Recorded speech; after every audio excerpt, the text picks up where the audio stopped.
और ये तो अब जनप्रतिनिधि अब है ना भाई, हमारा 4 साल 5 साल पहले से ही ये चीज कर रहा है। अब अच्छे लोग आपके बीच से आगे नहीं बढ़ेंगे तो बुरे लोग ही आगे बढ़ेंगे। तो देखिए क्या होता है निर्णय। चनपटिया पहला ऐसा सीट जनस्वराज का रहेगा जो विजय घोषित है। मनीष कश्यप पहले जनप्रतिनिधि नहीं थे, फिर भी ये काम किया करते थे। बिहार विधानसभा चुनाव 2025 में जिस सीट की चर्चा सबसे ज्यादा, वो सीट बेतिया लोकसभा क्षेत्र का चनपटिया और उम्मीदवार जनसुराज वाले मनीष कश्यप। और इसी विषय पर चर्चा करने के लिए मनीष कश्यप के संघर्ष के साथी नागेश सम्राट हमारे साथ हैं। जानेंगे मनीष कश्यप की संभावनाओं को लेकर, चनपटिया होकर आए हैं, वहां के ग्राउंड जीरो रिपोर्ट को लेकर। नागेश जी, सबसे पहले जय श्री राम भैया। इस बार मनीष कश्यप नए रूप में एक सधे हुए नेता की तरह भाषण, लोगों के बीच में लोकप्रियता, आपको क्या लगता है 2025 में मनीष कश्यप को लेकर? देखिए, पूरे बिहार विधानसभा में मुझे ज़्यादा जिज्ञासा नहीं है। मुझे जिज्ञासा हमारा मित्र, हमारा भाई यहाँ से चुनाव लड़ रहा है चनपटिया से, सबसे पहले जीत की घोषणा वहाँ से हो, हम यही चाहेंगे। और मनीष कश्यप जनस्वराज से रहे चाहे निर्दलीय रहे, चाहे किसी पार्टी से रहे, फर्क ये नहीं पड़ता। फर्क ये पड़ता है कि मनीष कश्यप के संघर्षों को जिसने अगर देखा है वो मनीष कश्यप का साथ देगा, छोड़ेगा नहीं। तो मैं जब चनपटिया गया, जनता से बातचीत हमारी हुई, तो जनता ने कहा क्या कि हम जनस्वराज के तबे वोट दें हम जब मनीष कश्यप यहाँ से चुनाव लड़ी है, जनस्वराज से तबे वोट दें हम।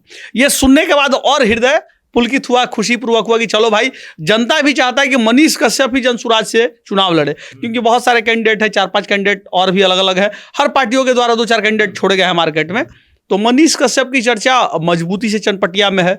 लोगों ने अपना मजबूत साथ देने के लिए कहा। मुझे भी बहुत सारे फोन आते हैं, यहाँ तक कि लोग कहते हैं कि भैया हम लोग चुनाव प्रचार में आएंगे, अलग अलग जिले से लोग आएंगे। तो ये उपलब्धि है। मनीष को चाहने वाले लोग जो भी हैं वो चाहते हैं कि मनीष कश्यप संघर्ष कर रहे हैं, सदन में पहुंचे, क्योंकि ये मनीष कश्यप के लिए अपने जीवन का सबसे क्रिटिकल टाइम है, मुझे जहां तक लगता है। क्योंकि सब चीज दांव पे लगा हुआ है, सब चीज दांव पे लगा हुआ है, अपना जीवन दांव पे लगा हुआ है, अपना मेहनत दांव पे लगा हुआ है। अगर इस जगह पे बिहार की जनता, चनपटिया चंपारण की जनता अगर मनीष का साथ नहीं देगा ना, तो इतना जान जाइए बिहार अंधकार में जीवन भर रह जाएगा। जो आज हम लोग कह रहे हैं कि बदलाव आएगा, बदलाव आएगा, जीवन में कहियो बदलाव नहीं आएगा। आप ढूंढते रह जाइएगा कि फिर मनीष कश्यप जैसा लोग आपकी आवाज़ बने, तो कोई नहीं आएगा, सब लूट खसोट करने वाला ही आएगा। और आप चाह करके भी उसी को ही वोट दीजिएगा, क्योंकि अच्छे लोग का तो आपको तवज्जो है नहीं देने का वोट। अब अच्छे लोग आपके बीच से आगे नहीं बढ़ेंगे तो बुरे लोग ही आगे बढ़ेंगे। तो देखिए क्या होता है निर्णय। उम्मीद है मनीष कश्यप चुनाव जीतेंगे और मजबूती से जीतेंगे। चनपटिया पहला ऐसा सीट जनस्वराज का रहेगा जो विजय घोषित होगा, मुझे पहला ऐसा लग रहा है। मनीष कश्यप चनपटिया में है, लगातार चनपटिया में है, लोगों के बीच में है। कुमारबाग स्टील प्लांट का मामला हो, चनपटिया चीनी मिल का मामला हो, चनपटिया रेलवे स्टेशन पर लंबी दूरी की ट्रेनों के ठहराव का मामला हो, विकास का मामला हो, जल जमाव का मामला हो, आम आदमी को जो वहां के मजदूर हैं विदेशों में फंसे, तो मनीष कश्यप ने आवाज उठाई। आपको लगता है कि मनीष कश्यप जैसा जनप्रतिनिधि होना चाहिए? भैया आपको एक बात बता देना चाहते हैं, मनीष कश्यप पहले जनप्रतिनिधि नहीं थे, फिर भी ये काम किया करते थे। क्योंकि उनको बिहार के लोगों के लिए मनीष कश्यप के हृदय में पहले से ही ये लालसा है कि नहीं, हम बिहारियों के लिए कुछ करें। और ये तो अब जनप्रतिनिधि अब है ना भाई, हमारा 4 साल 5 साल पहले से ही ये चीज कर रहा है। ये नया चीज है। पुराना फेज में आप जाइएगा तो आप देखिए कि मनीष कश्यप संघर्ष किया है लोगों के लिए। आज इराक में लोग फंसे हुए थे, मुसलमान समुदाय के लोग, कुछ लोग ट्रोल करते हैं कि मुस्लिम विरोधी है मनीष कश्यप। अरे भैया, सैकड़ों मुसलमान इराक में फंसे हुए लोगों को बुला दिया यहाँ। उसके एक मैसेज से, उसके एक बात करने से कंपनी ने कम से कम 150-200 मुसलमानों का $50 सैलरी बढ़ा दिया। उसमें से हिंदू भी थे, उसका सैलरी बढ़ा दिया। एक साधारण सा एक यूट्यूबर और क्रिएटर कहे जाने वाले का इतना ताकत है, आप उसको सदन में पहुंचा दिया तो समझ रहे हो चंपारण का ताकत रहेगा, वो पूरे बिहार का ताकत रहेगा। लेकिन पहुंचाने के लिए आप कोशिश करिए तब ना। आप लोग तो केवल नेता के बेटा, राजा के बेटा राजा बने यही चाहते हैं, उसके पिछलगुआ बने रहिए, झंडा उठा के जिंदाबाद मुर्दाबाद करते रहिए। मनीष कश्यप नहीं चाहता है कि मेरा आप जिंदाबाद करिए। मनीष कश्यप चाहता है बिहार के लोगों का जिंदाबाद हो। मनीष कश्यप चाहता है कि हमारे क्षेत्र का जिंदाबाद हो। वो अपना जिंदाबाद नहीं करवाना चाहता है। तो ऐसे लोगों को अगर हम लोग मिलकर के आगे नहीं बढ़ाएंगे, किसी भी, एक मनीष कश्यप ही नहीं, ऐसे किसी भी जनप्रतिनिधि को आगे नहीं बढ़ाते हैं, तो हम सभी के लिए धिक्कार होगा। चाहे वो किसी भी पार्टी से आए, कोई भी दल से आए। इंसान के अंदर इंसानियत अगर अच्छा है तो कोई भी दल में रहेगा ना तो अच्छा कार्य करेगा। ये जरूरी नहीं कि हम जनस्वराज में हैं, राजद में हैं, भाजपा में हैं। तो भाजपा में तो एक से एक लोग हैं, लोग जो घी पी करके बैठा हुआ, पता नहीं चला कौन घी पी ले है।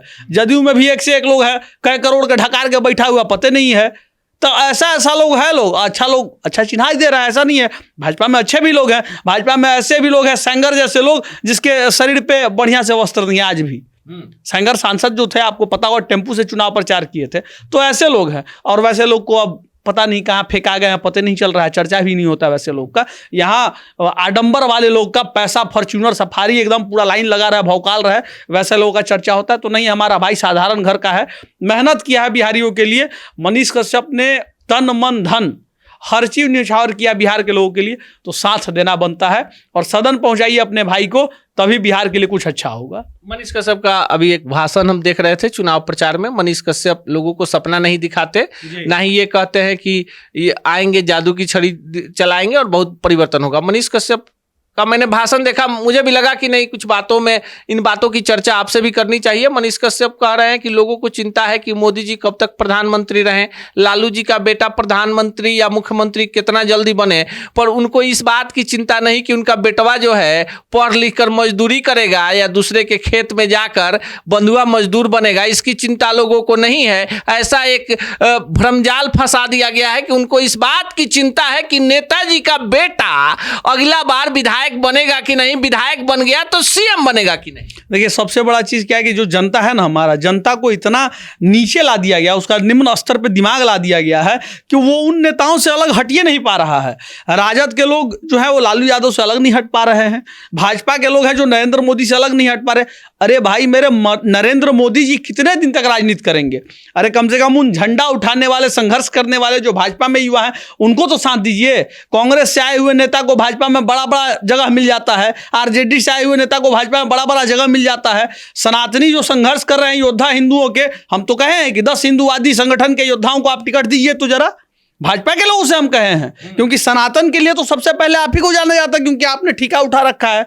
हम ही हैं तो सनातन है। तो हम आपसे ही आग्रह कर रहे हैं कि 10 साधारण घर के सनातनी युवाओं को हमको छोड़ दीजिए। हम लोग पता नहीं सनातन की श्रेणी में है कि नहीं, क्योंकि हम लोग लड़ाई लड़ते हैं, जेल जाते हैं, उस समय अच्छा रहता है और सच्चाई को आईना दिखा देते हैं। तो लोग कहते हैं कि आप नरेंद्र मोदी विरोधी हो गए हैं, भाजपा विरोधी, तो आप हिंदुओं विरोधी हो गए हैं, राष्ट्रभक्त विरोधी हो गए, ऐसा बात बोला जाता है। तो हम कह रहे हैं कि अलग अलग संगठन के, बजरंग दल है, RSS है, विश्व हिंदू परिषद है, बहुत सारे संगठन है, हिंदू पुत्र संगठन के भी योद्धा हैं, लड़ाई लड़ रहे। राजीव ब्रह्मर्षि बहुत सारा काम किए हैं हिंदुओं के लिए।